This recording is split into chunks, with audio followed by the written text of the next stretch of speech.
Assalamualaikum. Selamat petang. Selamat datang Dr. Wan dan yang diayomi Cikgu Komadi, peserta kami. Terima kasih yang tidak terhingga. Untuk hari ini, Cikgu Komadi akan ceritakan apakah strategi yang beliau akan gunakan melalui semakan peers. Macam mana beliau nak ubah PDP dalam kelas beliau. Baik, saya serahkan kepada Cikgu Komadi. Terima kasih doktor. Okey. Dalam melalui strategi peers, saya untuk dalam powerful mula-mula untuk meningkatkan kefahaman dan kemahiran murid, saya akan membuat penerokan ke atas I1. Murid-murid dapat membuat penerokaan ke atas I1 iaitu kita hidup ramah-ramah. Kita ambil kita hidup ramah-ramah, mereka dapat menerangkan tempat kita hidup ramah-ramah dan mereka juga boleh menunjukkan kasih sayang terhadap ramah-ramah dan haiwan.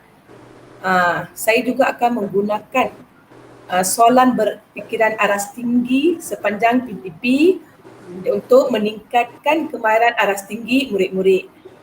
Okey, selain itu saya boleh pastikan saya ambil unsur peers iaitu mudah, jelas dan senang untuk difahami. Saya akan menggunakan video sebenar. Video sebenar kita hidup ramah-ramah untuk murid memahami dan belajar sambil membuat penerokaan. Seterusnya, saya akan gunakan slide PowerPoint gambar dan murid-murid akan gunakan gambar tersebut untuk menyatakan kita hidup ramah-ramah.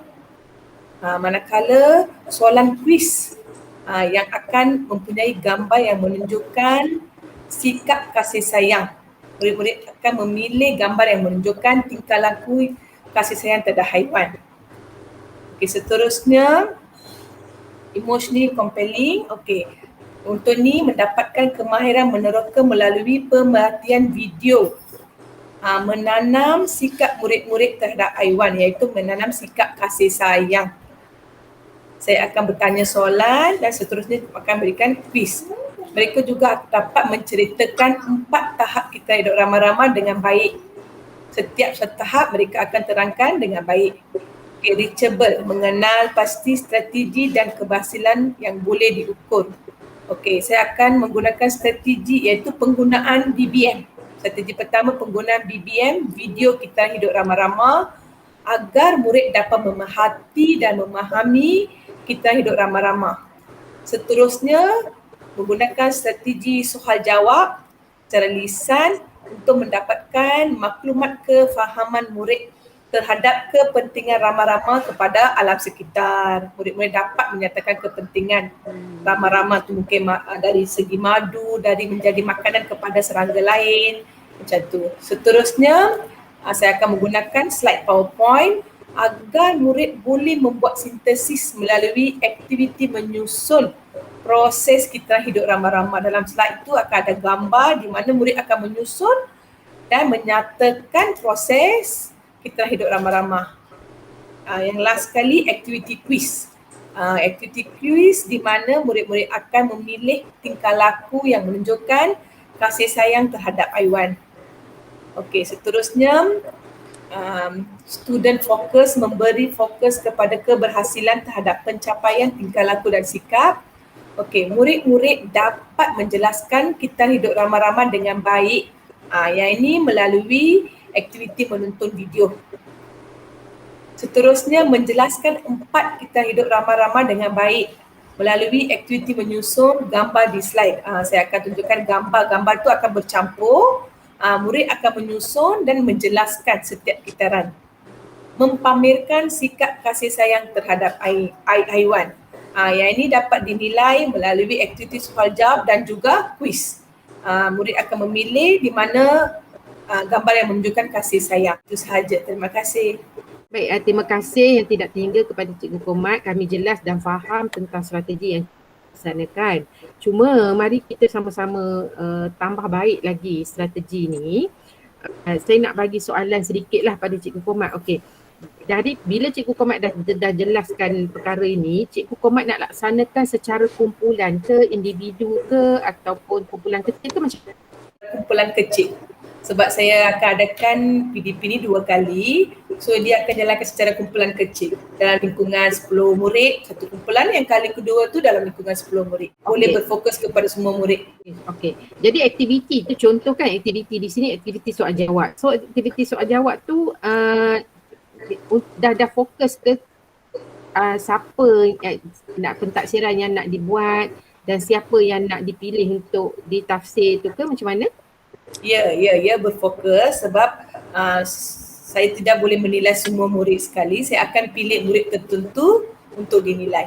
Okey. Yang ni kita dah faham, makna akan ada 2 orang atau seorang lah, bergantung pada keupayaan cikgu pada masa itulah nak menilai ya. Maknanya menilai tu daripada 1 sampai ke 4 lah ya Cikgu Komat. Jadi kalau dia boleh juga bertukar murid kan, ataupun murid yang sama, boleh bergantung kepada rekod yang Cikgu Komat nak buat lah. Okey, sekarang ni saya nak tanya aras dulu. Di mana aras yang Cikgu Komadi nak selit? Aras berfikir ni di mana? Daripada 4 tu strategi yang mana Cikgu nak selit ni supaya kita tidak terbabas lagi? Sekarang saya nak bagi aras sintesis dah tinggi, aras tinggi. Buat murid-murid mula-mula memahami, lepas tu mengaplikasi, seterusnya mereka akan menyusun dan menyatakan sendiri, iaitu mereka akan sintesis. Jadi maknanya ketiga-tiga ni sampai peringkat sintesis ni bagi setiap aktiviti ya. Kalau penggunaan video tu kalau sampai sintesis maknanya dia buat apa? Murid buat bukan bagi setiap aktiviti, satu aktiviti itu ada satu aras. Macam aktiviti video tu dia orang aktiviti tu mengikut setiap aktiviti. Bagi aktiviti yang menyusun gambar dan mereka menyatakan tu, iaitu menyintesis. Yang bagaimana pula dengan soalan kuis tu? Soalan kuis tu dia apply, mengaplikasi. Sebab dia dah baca, dia memahami, dia apply terus. Apa soalan yang dijangkau akan dibuat tu? Dalam 6 soalan, 8 soalan macam tu dalam lingkungan tu. Untuk yang kasih sayang tu. Cikgu Komat, kami tak sabar nak tunggu PDP yang Cikgu nak laksanakan sebab jelas kat sini ya. Okey, jadi pentaksiran tu nanti Cikgu Komat nak buat pentaksiran yang pentaksiran apa nanti? Saingan lagu dan senarai semak, pentaksiran. Saya akan tetapkan tahap-tahap yang kemahiran mereka yang mereka perlu capai. Saya akan bagi tahap 1 hingga 4, berapa dia orang boleh beritahu. Macam contohnya, murid tu hanya dapat menyatakan 3 tahap kita hidup, saya hanya akan bagi 3 markah untuk dia. Kalau dia dapat menyatakan semua, mungkin saya bagi 4, skala 4. Okey, dia dapat menulis hari itu, dapat menyatakan 4. Lepas tu saya akan campur dan akan pilih tahap penguasaan yang betul untuk budak tu. Okey, kalau ikut daripada penjelasan Cikgu Komat, kami fahamlah maknanya Cikgu Komat dah ubah daripada strategi lama pergi kepada strategi baru, dan pada strategi baru ni termasuklah juga nak meningkatkan kemahiran berfikir murid. Di samping itu pentaksiran yang cikgu nak buat pun jelas, lebih jelas. Ya, nampak ada rekod-rekodnya sekali. Okey, terima kasih dan tahniah Cikgu Komat. Nanti kita akan sama-sama join Cikgu Komat dalam kelas cikgu. Ya, doktor, boleh. Terima kasih. Bye-bye. Terima kasih, doktor. Terima kasih Cikgu Komat. Terima kasih, Dr. Suzana.